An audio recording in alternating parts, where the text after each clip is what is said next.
পবিত্র কোরআনে আল্লাহ তাআলা কালো জাদুকে নিষিদ্ধ করেছেন, কিন্তু প্রতিশোধের ক্রোধে মানুষ যখন আল্লাহর বিধান ভুলে যায়, তখন সে কালো জাদুর মতো নিকৃষ্ট কাজের মাধ্যমে নিজেকে ধ্বংসের দিকে নিয়ে যায়। আজকের গল্পটা এমন এক মেয়ের যে কিনা নিজের বাবার মৃত্যুর প্রতিশোধ নিতে কালো জাদুর মতো নিষ্কৃষ্ট ভয়ঙ্কর পথ বেছে নিয়েছিল। সে জানতই না এর ফলাফল কতটা ভয়াবহ, আর এর থেকে ফিরে আসা অসম্ভব। আজকের মুভিটি 2026 সালে রিলিজ হওয়া ইন্দোনেশিয়ান এখন পর্যন্ত সবচেয়ে আলোড়ন সৃষ্টিকারী মুভি সুজানা। তো চলুন বন্ধুরা, দেরি না করে আজকের মুভি এক্সপ্লেন শুরু করা যাক। সিনেমার শুরুতে আমরা বিস্মান নামের এক দুর্ধর্ষ লোককে দেখতে পাই। সে এক তান্ত্রিকের কাছে এসেছে, কারণ কালো জাদুর মাধ্যমে সে তাদের গ্রাম প্রধানকে হত্যা করতে চায়। কারণ গ্রামের প্রধান যদি মারা যায় তাহলে সে এই গ্রামের নতুন প্রধান হতে পারবে। বিস্মানের গ্রামের নাম কারাংসেতাং, এর ইংরেজি অর্থ হলো ডেভিল কোরাল। এর কিছু সময় পর দেখা যায় বিস্মান সত্যি গ্রামের প্রধান হয়ে গিয়েছে, কিন্তু ক্ষমতা আসার সাথে সাথে সে গ্রামের নিরীহ মানুষের উপর অত্যাচার করতে শুরু করে। আর এখানে বিস্মানের তিনজন খুবই ঘনিষ্ঠ এবং বিশ্বস্ত তিনজন সহযোগী ছিল। তাদের নাম হলো বানতেং, কাভি এবং লাভু। বিস্মান তাদেরকে যাই আদেশ দিত তারা কোনো প্রশ্ন ছাড়াই সেটি পালন করত। এরপর দৃশ্য পাল্টালে আমরা সুজানা নামের এক তরুণীকে দেখি, আর স্কুটিটা স্টার্ট হচ্ছিল না। ঠিক তখনই প্রামোজা নামের এক ব্যক্তি তাকে সাহায্য করে। প্রামোজা আসলে এই গ্রামে একজনকে খুঁজতে এসেছে, আর এই জন্যই সে গ্রামের প্রধানের সাথে দেখা করতে চায়। আর এখানে প্রামোজা খুব সহজেই সুজানার স্কুটিটি স্টার্ট করে দেয়, আর প্রথম দেখাতে সে সুজানার প্রেমে পড়ে যায়। এরপর সে সুজানার কাছে বিস্মান সম্পর্কে জানতে চাইলে সুজানা জানায় সে এখন অফিসে নেই। এরপর সুজানা সেখান থেকে চলে যায়। অন্যদিকে প্রামোজা গ্রাম প্রধানের অফিসে গিয়ে পৌঁছায়, কিন্তু সে সেখানে গিয়ে বিস্মানকে পায় না। কিন্তু অফিসে থাকা এক কর্মকর্তা তাকে একটি ফর্ম পূরণ করতে দেয় এবং পরে আরেকদিন এসে তাদের সাথে দেখা করতে বলে। এর পরের দৃশ্যে আমরা সুজানাকে তার বাড়িতে দেখতে পাই। সেখানে তার মায়ের কাছ থেকে জানা যায় বিস্মান আসলে সুজানাকে বিয়ে করতে চায় এবং প্রায় তার কাছে বিভিন্ন রকমের উপহার সামগ্রী পাঠায়। কিন্তু এখানে সুজানা কোনোভাবেই বিস্মানকে বিয়ে করতে রাজি হইতে চাইছিল না। আর এখানে সুজানাও নয়, বরং তার বাবাও চান না সুজানার বিয়ে বিস্মানের সাথে হোক, কারণ তিনি জানতেন বিস্মান খুবই নিষ্ঠুর ও খারাপ একজন লোক। তারা যখন এসব বিষয় নিয়ে কথা বলছিল, ঠিক তখনই গ্রামের কয়েকজন মানুষ এসে তাদের বাড়ির সামনে হাজির হয়। আসলে তারা সুজানার বাবার কাছে সাহায্য চাইতে এসেছিল, কারণ পুরো গ্রামে একমাত্র তিনিই ছিলেন যিনি সাহস করে বিস্মানের বিরুদ্ধে দাঁড়াতে পারতেন। কিন্তু এই সকল ঘটনাগুলো আড়াল থেকে দেখছিল বিস্মানের সেই বিশ্বস্ত তিন লোক, কাভি, লাবু এবং বানতেং। এদিকে গ্রামের মানুষের বিশ্বাস ছিল সুজানার বাবা একজন অত্যন্ত সৎ ও বিশ্বস্ত মানুষ। পুরো গ্রামের মানুষই তাকে খুব ভালোবাসতো। তাই 2 মাস পরে অনুষ্ঠিত হওয়া গ্রাম প্রধানের নির্বাচনে যদি তিনি প্রার্থী হন তাহলে জয়ী হওয়ার সম্ভাবনা খুবই বেশি। গ্রামের মানুষের অনুরোধের জন্য শেষ পর্যন্ত সুজানার বাবা এই নির্বাচনে অংশগ্রহণ করতে রাজি হয়ে যায়, কারণ বিস্মানের অত্যাচারে গ্রামের সকল মানুষই অতিষ্ঠ হয়ে গিয়েছিল। অন্যদিকে বিস্মানের লোকেরা বিস্মানের কাছে গিয়ে সকল ঘটনা জানিয়ে দেয়। বিষয়টি জানার পর বিস্মান তার বিশ্বস্ত তান্ত্রিককে দিয়ে সুজানার বাবার উপরে কালো জাদু করায়। বিস্মান আসলে আগের যে গ্রাম প্রধান ছিল তার উপরেও ঠিক একই রকমের কালো জাদু করিয়েছিল। সেই তান্ত্রিক যে কালো জাদুটি করেছিল সেটি ছিল খুবই শক্তিশালী। তার মতে এই জাদু থেকে বাঁচা প্রায় অসম্ভব। তাই সুজানার বাবার মৃত্যু পুরোপুরি নিশ্চিত। সেদিন রাতে সুজানার বাবা মা ঘুমিয়েছিল। ঠিক তখনই সে ভয়ঙ্কর কালো জাদু আগুনের বিশাল গোলার রূপ নিয়ে তাদের বাড়ির ছাদ ভেঙে ঘরের ভিতরে প্রবেশ করে। আর মুহূর্তের মধ্যেই সুজানার বাবার পুরো শরীর জ্বলতে শুরু করে। তিনি নিজের গায়ে বারবার পানি ঢালছিলেন, কিন্তু তাতেও কোনো রকম লাভ হচ্ছিল না, বরং শরীরের তাপ তার আরো বেড়ে যাচ্ছিল। আর এর কিছুক্ষণের মধ্যেই তার পুরো শরীরে বড় বড় ফোসকা পড়ে যায়, আর সেই ফোসকাগুলো ফেটে সেখান থেকে অনেকগুলো পুঁজ বের হতে শুরু করে। আর এই দৃশ্যটি ছিল খুবই ভয়ঙ্কর ও মর্মান্তিক। তখন সুজানার মা সুজানাকে জানান কেউ হয়তো তার বাবার উপরে ভয়ঙ্কর রকমের কালো জাদু করেছে, আর এজন্যই সে সুজানাকে তার বাবার কাছে যেতে দেয়নি। আর এই নৃশংস ও মর্মান্তিক অসহ্য যন্ত্রণা সহ্য করতে করতে তিনি সেখানেই মারা যান। এর পরের দিন সুজানার বাবার দাফন সম্পন্ন হয়। এদিকে বিস্মানের লোক কাভি গিয়ে তাকে জানায় এ তার স্ত্রী সুজানাদের বাড়িতে গিয়েছে। বিস্মান এখানে ভালোভাবে জানতো সুরা যদি তার সুজানাদের বাড়িতে গিয়ে সুজানার সাথে কথা বলে তাহলে সে সব সত্যি বলে দেবে। এই সুজানার বাবার উপর কালো জাদু করেছিল বিস্মান নিজেই। এই বিস্মান সঙ্গে সঙ্গে কাভি, লাভু ও বানতেংকে নির্দেশ দেয় তারা যেন দ্রুত সুজানার বাড়িতে গিয়ে সুরাকে ফিরিয়ে আনে। কিন্তু তারা সেখানে পৌঁছানোর আগে সুরা সেখানে গিয়ে সকল সত্য ঘটনাগুলো সুজানাকে জানিয়ে দেয়। সে সুজানাকে জানায় গ্রামের আগে যে প্রধান ছিল তাকেও বিস্মান কালো জাদুর মাধ্যমে হত্যা করিয়েছিল। আর এবার যেহেতু সুজানার বাবা নির্বাচনে দাঁড়াতে চাচ্ছিলেন এবং বিস্মান বুঝে গিয়েছিল সুজানার বাবা এই নির্বাচনে খুব সহজেই জিতে যাবে, তাই বিস্মান একইভাবে সুজানার বাবার উপরেও কালো জাদু করিয়ে হত্যা করিয়েছিল। এই ঘটনার কিছুক্ষণ পর বানতেং, কাভি ও লাবু সুজানাদের বাড়িতে গিয়ে পৌঁছায়। তারা এখানে ভেবেছিল তারা হয়তো সময় মতো এখানে পৌঁছে এসেছে এবং সুরা এখনো সুজানাকে কিছুই বলেনি। আর এখানে তারা সুরাকে বাড়ি ফিরে যেতে বলে, কিন্তু সুরা কোনোভাবেই তাদের সাথে যেতে রাজি হচ্ছিল না।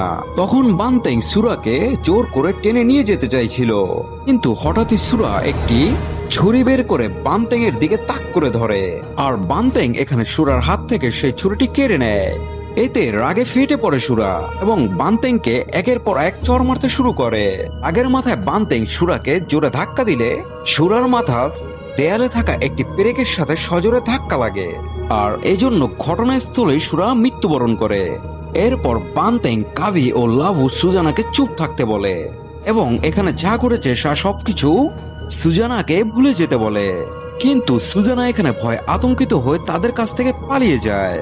তখন তিনজনই মোটর বাইক নিয়ে সুজানার পিছু ধাওয়া করে, আর পালাতে পালাতে সুজানা তখন জঙ্গলের ভিতরে চলে যায়। আর তারা তিনজনও তার পেছন পেছন জঙ্গলের ভিতরে ঢুকে পড়ে।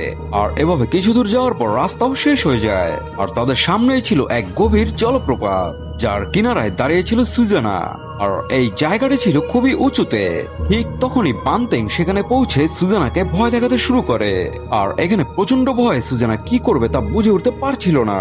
আর হঠাৎ করেই তার পা পিছলে যায় এবং সে নিচের সেই ভয়ঙ্কর জলপ্রপাতে পড়ে যায়। আর সেই জলপ্রপাতের নিচে পড়ে থাকা একটি ভাঙা গাছে ডাল তার কোমরের ভিতরে ঢুকে যায়। এতে করে সে ভীষণ গুরুতরভাবে আহত হয়। অন্যদিকে বানতেং, লাভু ও কাভি ফিরে গিয়ে বিস্মানকে সব ঘটনা খুলে বলে, কিন্তু এখানে নিজের স্ত্রীর জন্য বিস্মানের কোন রকম কষ্ট হচ্ছিল না, বরং তার একমাত্র চিন্তা ছিল সুরা মারা যাওয়ার আগে সুজানাকে সত্যিটা বলে গিয়েছিল কিনা।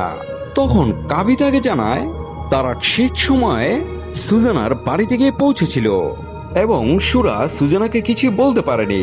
যদিও আমরা জানি সুজানা নিজের চোখেই সুরার মৃত্যুর পুরো ঘটনাটি দেখেছিল।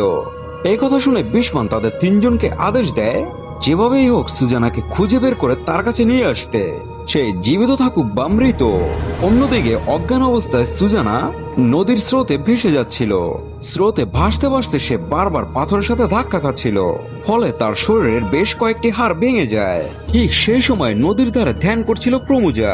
হঠাৎ নদীতে সে সুজানাকে দেখতে পেয়ে সে খুব দ্রুত তাকে উদ্ধার করে এবং নিজের আন্টি গায়ত্রীর কাছে নিয়ে যায়। এখানে গায়ত্রীর সঙ্গে তার বিশ্বস্ত সহযোগী বাবুকও ছিল। গায়ত্রী এখানে সুজানাকে পরীক্ষা করে প্রমুজাকে জানায় সে খুবই গুরুতরভাবে আহত হয়েছে, তার শরীরের হাড়গুলো জোড়া লাগতে বেশ সময় লাগবে, তার চেয়েও বেশি সময় লাগবে সে মানসিকভাবে যা সহ করেছে মানে সহ্য করেছে সেখান থেকে স্বাভাবিকভাবে ফিরে আসতে। এরপর প্রায় 2 সপ্তাহ কেটে যায়।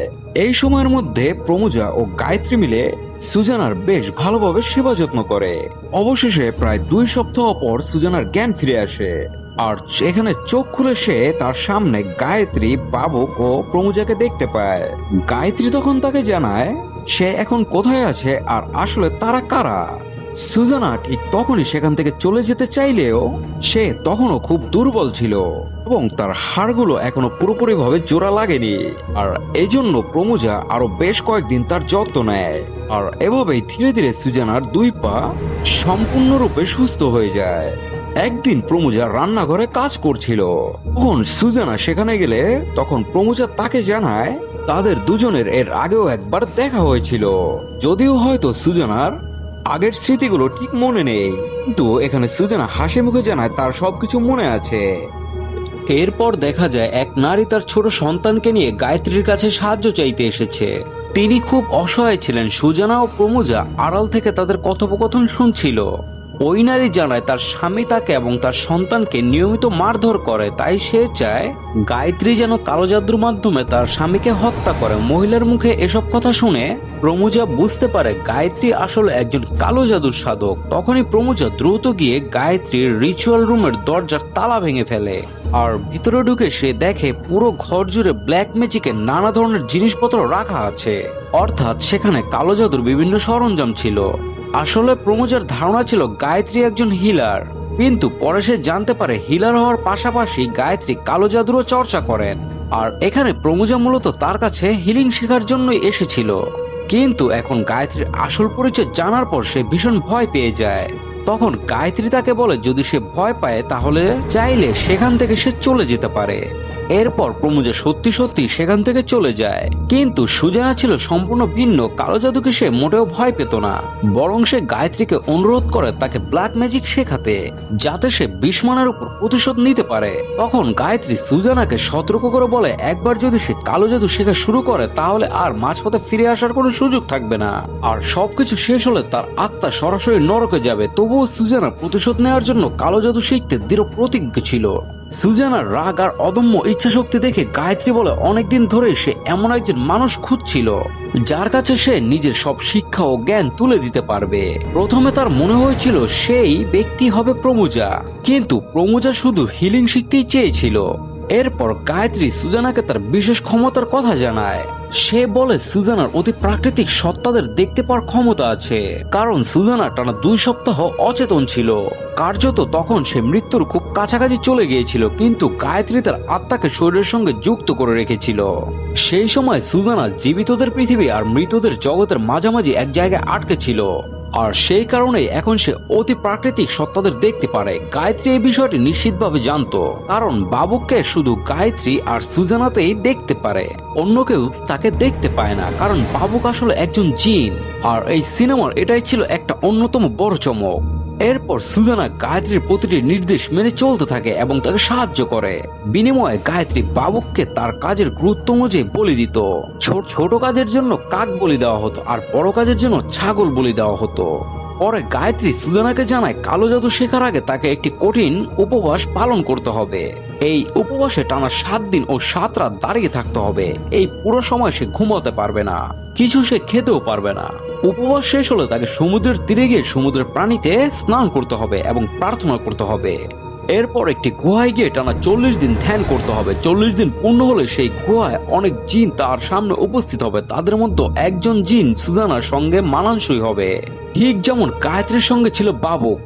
আর সেই জিন সুজানাকে একটি বিশেষ গোপন ছুরি উপহার দেবে, আর সেই ছুরির সাহায্যে সুজানা কালো জাদু করতে পারবে। ইন্দোনেশিয়ার অনেক হরর সিনেমায় দেখা যায় এই ধরনের ড্যাগার মানে ছুরি অত্যন্ত গুরুত্বপূর্ণ, কারণ এই ছুরির মাধ্যমে কালো জাদু পরিচালিত হয় এবং সংশ্লিষ্ট জিনের সঙ্গে এর গভীর সম্পর্ক থাকে।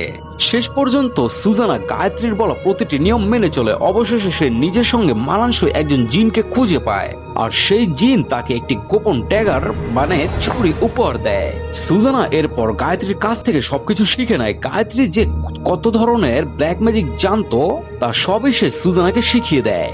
অন্যদিকে আমরা দেখি প্রমুজা বিস্মানের অফিসে যায়। সেখানে সে জানায় যে সে তার বাবাকে খুঁজতে এসেছে। প্রমুজা যখন তার বাবার নাম বলে তখন সেই নাম শুনে বিস্মান ভীষণ রেগে যায়। সে প্রমুজাকে জানায় তার বাবা একজন খুবই খারাপ মানুষ ছিল এবং তিনি অনেক আগেই মারা গিয়েছেন। একথা বলে বিস্মান সেখান থেকে চলে যায় এবং প্রমুজাকেও চলে যেতে বলে। ফলে হতাশ হয়ে প্রমুজা সেখান থেকে ফিরে আসে। এরপর দেখা যায় সুজানা নিজের গ্রামে ফিরে এসেছে। বাড়িতে গিয়ে সে দেখে তার মা খুবই অসুস্থ অবস্থায় দিন কাটাচ্ছে এবং তীব্র জ্বরে ভুগছেন। তখন তার মা তাকে জানায় সুজানা নিখোঁজ হওয়ার পর থেকে বান্তেং, কাভি ও লাবু প্রায় প্রতিদিন বাড়িতে আসতো। তারা তাকে জোর করে অনেক রান্না করাতো, আর খাবার তাদের পছন্দ না হলে তাকে নির্মমভাবে মারধর করতো। আর মায়ের এমন করুণ অবস্থা দেখে সুজানা প্রচন্ড ক্ষুব্ধ হয়ে ওঠে। আর ঠিক তখনই তার চোখের সামনে তার মা শেষ নিঃশ্বাস ত্যাগ করেন। এরপর সুজানার একটাই লক্ষ্য বিস্মান এবং তার লোকদের উপর প্রতিশোধ নেয়া। আর আমরা জানি সুজানা মুভি সিরিজে প্রতিশোধই তার সবচেয়ে বড় উদ্দেশ্য। পরদিন সুজানা তার মায়ের দাফন সম্পন্ন করেন। সেখানে তার সঙ্গে প্রমুজার দেখা হয়। প্রমোজা সেখানে তার বাবার খবর খুঁজতে ছিল। সুজানার মায়ের মৃত্যুর খবর শুনে সে খুবই কষ্ট পায়। কথাবার্তার এক পর্যায়ে সুজানা জানায় যে সে প্রমোজাকে ভালোবাসে। প্রমোজাও স্বীকার করে যে প্রথম দেখাতে সে সুজানাকে পছন্দ করতে শুরু করেছিল। ঠিক তখনই সেখানে বিসমান এসে হাজির হয়। তার ধারণা ছিল যে সুজানা এখনো জান না যে তার বাবাকে হত্যা করার পেছনে বিসমানেরই হাত ছিল। এরপর বিসমান সেখানে সুজানাকে বিয়ের প্রস্তাব দেয়। এই প্রস্তাব শুনে সুজানা খুবই বুদ্ধিমত্তার সঙ্গে একটি শর্ত দেয়। সে বলে বিয়ে করতে তার আপত্তি নেই, তবে তার আগে বিসমানকে কাভি, লাভু এবং বান্তেংকে কঠোর শাস্তি দিতে হবে। পাশাপাশি যে ব্যক্তি তার বাবার উপর ব্ল্যাক ম্যাজিক করেছিল তাকেও খুঁজে বের করে তার সামনে হাজির করতে হবে। এই পুরো কথোপকথনটি বাইরে দাঁড়িয়ে কাভি, লাভু এবং বান্তেং শুনছিল। তারা ভয় পেয়ে যায় যে সুজানার জন্য বিসমান হয়তো তাদের বিরুদ্ধে ব্ল্যাক ম্যাজিক ব্যবহার করবে। তাই বান্তেং সিদ্ধান্ত নেয় সুজানাকে আগে থেকে হত্যা করতে হবে। তার বিশ্বাস ছিল সুজানা ধীরে ধীরে বিসমানের মনে তাদের বিরুদ্ধে বিষ ঢেলে দিচ্ছে। কিন্তু বান্তেং জানতো না সুজানা আগেই তার জন্য ফাঁদ পেতে রেখেছে। কি ঘটতে চলেছে সে আগেই বুঝতে পেরেছিল। কারণ আমরা জানি যার সঙ্গে জিনযুক্ত থাকে সে অনেক কিছু আগে থেকে জানতে পারে। ফিসফিস করে সেই জিন তার কানে আগাম সবকিছু জানিয়ে দিত। অবশেষে বান্তেং ঘরের ভিতরে ঢুকতে বাইরে দাঁড়িয়ে থাকা সুজানা তার উপর ব্ল্যাক ম্যাজিক প্রয়োগ করে, আর মুহূর্তের মধ্যে একটি ভয়ঙ্কর বিষধর সাপ বান্তেংকে আক্রমণ করে। তখন প্রাণ বাঁচাতে বান্তেং আতঙ্কে দৌড়ে পালাতে শুরু করে, কিন্তু সেই সাপটি সব জায়গাতেই বান্তেং এর পিছু নিয়েই ছিল।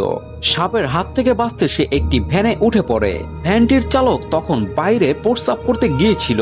সুযোগ পেয়ে বান্তেং ভ্যানটি নিয়ে সেখান থেকে পালানোর চেষ্টা করে, কিন্তু সাপটিও ভ্যানের ভিতরে ঢুকে পড়েছিল এবং তার প্যান্টের ভিতরে ঢুকে তার গোপনাঙ্গে ভয়ঙ্করভাবে ক্ষতিগ্রস্ত করে ফেলে। প্রচন্ড যন্ত্রণায় বান্তেং গাড়ির নিয়ন্ত্রণ হারিয়ে ফেলে, ফলে ভ্যানটির দুর্ঘটনা ঘটে এবং সে গুরুতর আহত হয়। এরপর কোনোভাবে সে ভ্যান থেকে বেরিয়ে আসে, কিন্তু সুজানা কালো জাদু শক্তি ব্যবহার করে, ফলে পুরো ভ্যানটি বান্তেং এর উপর ছুঁড়ে ফেলে। এতে ভ্যানটিতে আগুন ধরে যায়। যদিও বান্তেং ভ্যানের নিচে থেকে বেরিয়ে আসতে সক্ষম হয়, ঠিক সেই মুহূর্তে ভ্যানটি বিস্ফোরিত হয় এবং তার পুরো শরীর মারাত্মকভাবে ক্ষতিগ্রস্ত হয়। তবুও তাকে জীবিত অবস্থায় হাসপাতালে নিয়ে যাওয়া হয়। হাসপাতালে বিসমান বান্তেংকে সঙ্গে দেখা করতে আসে। অসহ্য যন্ত্রণায় কাতর বান্তেং বিসমানকে তাকে মেরে ফেলার জন্য অনুরোধ করে। শেষ পর্যন্ত বান্তেং কে বিসমান একটি বালিশ দিয়ে তার শ্বাসরোধ করে হত্যা করে। ঠিক তখনই কাভি ও লাভু সেখানে এসে পৌঁছায়। তারা মনে করে বিসমান সুজানার জন্য বান্তেংকে হত্যা করেছে এবং ভবিষ্যতে তাদেরকেও মেরে ফেলতে পারে। বিসমান তাদের অনেক বোঝানোর চেষ্টা করলেও তারা তার কথা বিশ্বাস করে না। রাগ করে তারা সেখান থেকে চলে যায়। রাতে প্রমোজা সুজানার বাড়িতে গিয়ে দেখা করে। সে জানায় বিসমান তার বাবার সম্পর্কে কোনো তথ্য দিচ্ছে না, তাই সে বিসমানের সব অপরাধ সবার সামনে প্রকাশ করে দেবে। কিন্তু সুজানা তা চায় না প্রমোজার কোন রকম ক্ষতি হোক, তাই সে তাকে গ্রাম ছেড়ে চলে যেতে বলে। তবে প্রমোজা জানিয়ে দেয় সে আর কোথাও যাবে না। পরের দিন লাবুকে তার বাড়িতে দেখা যায়। তার স্ত্রী জানায় কারাং শয়তান গ্রাম থেকে এক তরুণী এসেছিল। সে বলেছিল সে পবিত্র কোরআনের শিক্ষা দেয় এবং যাওয়ার সময় লাবুর একটি ছবি নিয়ে গেছে। লাবু সঙ্গে সঙ্গে বুঝে যায় সেই মেয়েটি আসলে সুজানা। অন্যদিকে সুজানা লাবুর উপর কালো জাদু প্রয়োগ করে। লাবুকে একটি নারিকেল গাছে উঠতে বাধ্য করে। লাবু যখন গাছের একেবারে চূড়ায় পৌঁছে যায় তখন সুজানা তাকে নিচে লাফ দিতে বাধ্য করে। কালো জাদুর প্রভাবে লাবু নিজের ইচ্ছার বিরুদ্ধে গাছ থেকে নিচে ঝাঁপিয়ে পড়ে, যার ফলে লাবুর দুই পাই ভেঙে যায়। মজার বিষয় হলো তখন সে উপর থেকে নিচে পড়ে গিয়েছিল। শুধু তাই নয়, নিচে থাকা একটি লোহার রড তার এক পায়ের ভিতর ঢুকে গিয়েছিল। পরে লাবুকে হাসপাতালে নিয়ে যাওয়া হয় এবং তার অবস্থা এতটাই গুরুতর ছিল যে শেষ পর্যন্ত তার পা দুটো কেটে ফেলতে হয়। এরপর বিসমান যখন লাবুকে দেখতে হাসপাতালে আসে তখন কাভি বিসমানকে এই ঘটনার জন্য দায়ী করতে থাকে। তার বিশ্বাস ছিল বিসমান তাদের উপর কালো জাদু করাচ্ছে। এসব বলে কাভি সেখান থেকে চলে যায়। সেই রাতেই কাভি তার লোকজনকে নিয়ে বিসমানের শামানের বাড়িতে যায়। তার ধারণা ছিল ওই শামানই কালো জাদু করেছে, তাই তারা পুরো বাড়িটিতে আগুন লাগিয়ে দেয়। তবে সে শামানের কিছুই হয় না। তখন কাভি তার লোকদের জানায় শামান নিজের উপর একটি সুরক্ষামূলক জাদু করেছে। সেই জাদু ভাঙতে হলে তার বুড়ো আঙুল কেটে ফেলতে হবে। এরপর কাবির লোকজন শামানকে ধরে ফেলে এবং কাবি তার বুড়ো আঙুল কেটে দেয়। এরপর তাকে জ্বলন্ত বাড়ির ভিতরে ফেলে রেখে চলে যায়। সেখানে সে আগুনে পুড়ে মারা যায়। এরপর কাবি বিসমানের কাছে গিয়ে জানায় সে বিসমানের শামানকে পুড়িয়ে মেরে ফেলেছে। এখন আর কেউ তাদের উপর কালো জাদু করতে পারবে না। কিন্তু বিসমান জানে সে কখনোই কাউকে কালো জাদু করতে বলেনি। এদিকে সুজানা আবারও লাবুর উপরে কালো জাদু করে, ফলে লাবুর কান থেকে ইল মাছের মতো প্রাণী বের হতে শুরু করে এবং যন্ত্রণায় ছটফট করতে করতে সে মারা যায়। এরপর কাবিও বুঝতে পারে যে বিসমান আসলে নির্দোষ। সে বিসমানকে বলে হয়তো সুজানা অন্য কোনো সামানের সাহায্যে তাদের উপরে কালো জাদু করেছে। তখন বিশমান দিরান, ক্লিভন এবং তহির নামের 3 জন অফিসারকে সুজানার বাড়ির উপর নজর রাখতে পাঠায়। এই কথোপকথন প্রমোজাও শুনে ফেলে। সে তখন নিজের বাবার খোঁজে বিশমানের বাড়িতে এসেছিল, কিন্তু বিশমান আগের মতোই জানায় তার বাবা আর বেঁচে নেই। এরপর দেখা যায় 3 অফিসার সুজানার বাড়ির বাইরে দাঁড়িয়ে কালো জাদু নিয়ে আলোচনা করছে। তাদের মতে একজন কালো জাদুকরের কাছে সাধারণত একটি ড্যাগার মানে ছুরি এবং একটি ভুডু ডল থাকে। এদিকে প্রমোজা আবারও সুজানার বাড়িতে যায়। সে জানায় বিশমান সন্দেহ করছে যে কোনো সামানের সাহায্যে সুজানা তাদের উপরে কালো জাদু করছে। তখন সুজানা সব সত্যি স্বীকার করে। সে জানায় কোনো সামান নয়, সে নিজে কালো জাদু করছে। গায়ত্রীর কাছ থেকে সে এই বিদ্যা শিখেছে। আর বিশমান ও তার লোক সকলে মারা না যাওয়া পর্যন্ত সে থামবে না। সুজানা প্রমোজাকেও দ্রুত সেখান থেকে চলে যেতে বলে, কারণ সে চায় না প্রমোজার কোনো ক্ষতি হোক। ঠিক তখনই দিরান সেখানে এসে পৌঁছায়। সে ঘরের ভিতর থেকে প্রমোজার কণ্ঠস্বর শুনে ফেলেছিল। সুজানা তখন তাকে ঘরের ভিতরে ঢুকে খুঁজে দেখতে বলে, কিন্তু ঘরের ভিতরে কাউকে পাওয়া যায় না। তবে দিরান সুজানার কালো জাদুর সমস্ত সরঞ্জাম দেখে ভয় পেয়ে যায় এবং সেখান থেকে পালিয়ে যায়। কিন্তু যাওয়ার আগে সুজানা তার উপর কালো জাদু করে দেয়। ফলে দিরান আর কাউকে কিছু বলতে পারে না। দিরান চলে যাওয়ার পর সুজানা প্রমোজাকে সেখান থেকে চলে যেতে বলে, আর প্রমোজাও সেখান থেকে চলে যায়। কিন্তু পথে কাভি ও তার লোকজন প্রমোজাকে ধরে বিশমানের ক্লাবে নিয়ে যায়। সেখানে বিশমান প্রমোজাকে সেখান থেকে চলে যেতে বলে, কিন্তু প্রমোজা যেতে অস্বীকার করে। অন্যদিকে দিরান, তহরিন ও ক্লিভন 3 জনই বিশমানের কাছে যায়। দিরান বিশমানকে জানায় সে জানে কে তার উপর কালো জাদু করেছে, কিন্তু সে সুজানার নাম বলতে পারছিল না। এতে বিশমান রেগে সেখান থেকে চলে যায়। এদিকে বিশমানের বাড়িতে সুজানাকে দেখা যায়। সে বিশমানের উপর কালো জাদু করতে এসেছিল, কিন্তু সেখানে সে বিশমানের একটি সুরক্ষামূলক ড্যাগার দেখতে পায়, যা তাকে কালো জাদু থেকে রক্ষা করত। ঠিক তখনই বিশমান বাড়িতে ফিরে আসে। সুজানা তখন অন্য একটি ঘরে বসে কালো জাদু করছিল। সুজানার কালো জাদু ছিল অত্যন্ত শক্তিশালী। বিশমানের প্রতিরক্ষামূলক জাদুও ছিল সুজানার জাদুর থেকেও বেশি শক্তিশালী। ফলে তারা দুজনেই গুরুতরভাবে আহত হয়। শেষ পর্যন্ত সুজানা অজ্ঞান হয়ে মাটিতে পড়ে যায়। তার আওয়াজ শুনে বিশমান ঘরে ঢুকে সুজানা এবং তার কালো জাদুর ড্যাগার দেখতে পায়। তখনই সে পুরো বিষয়টি বুঝে যায়।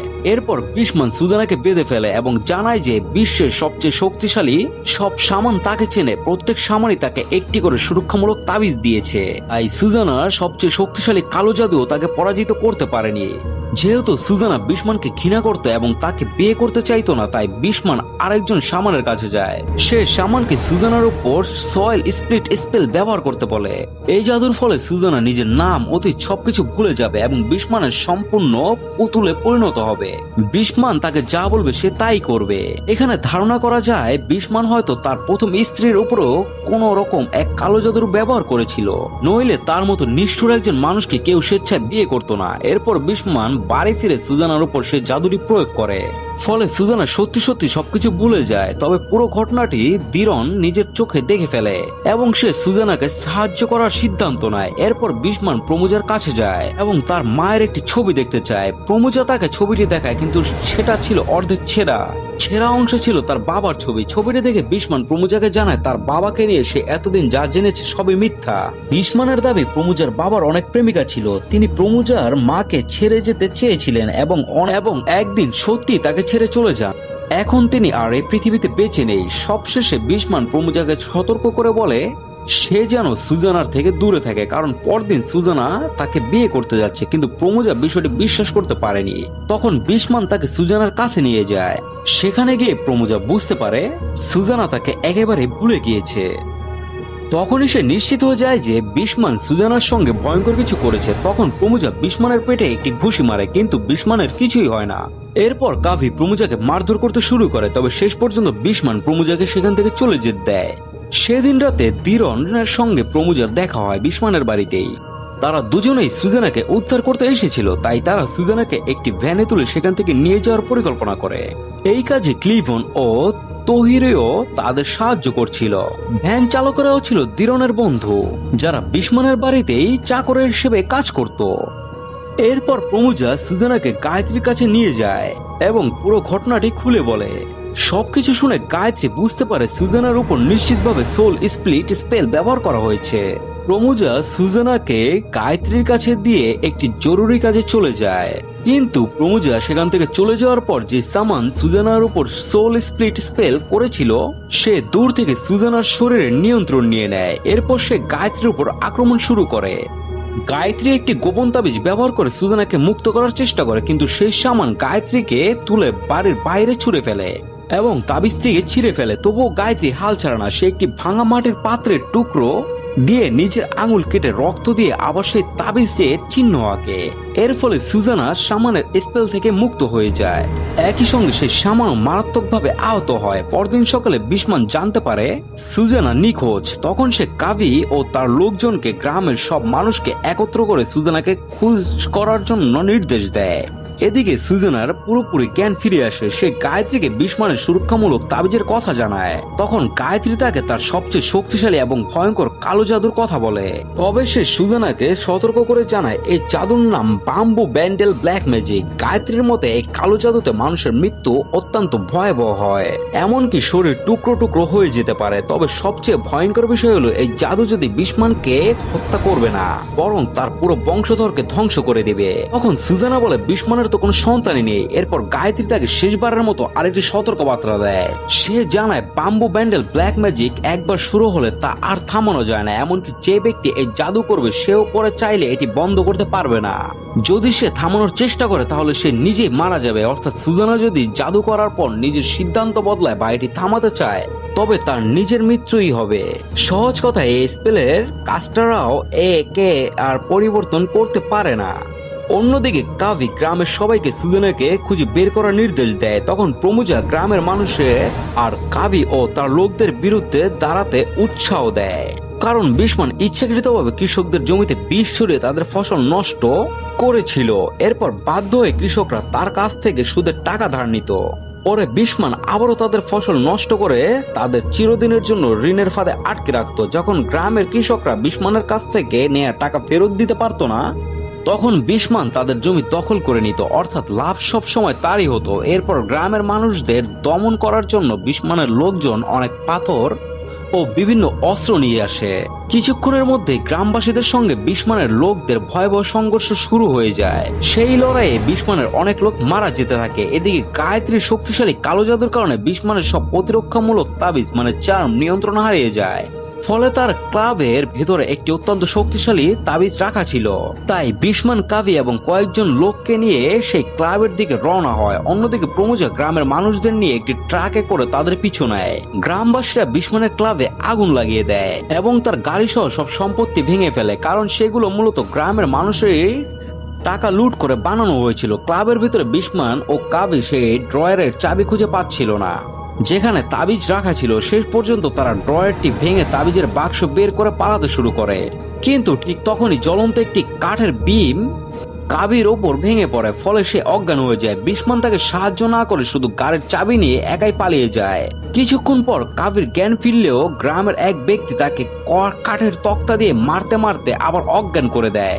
এরপর আগুনে পুড়ে কাবির সেখানে মৃত্যু হয়।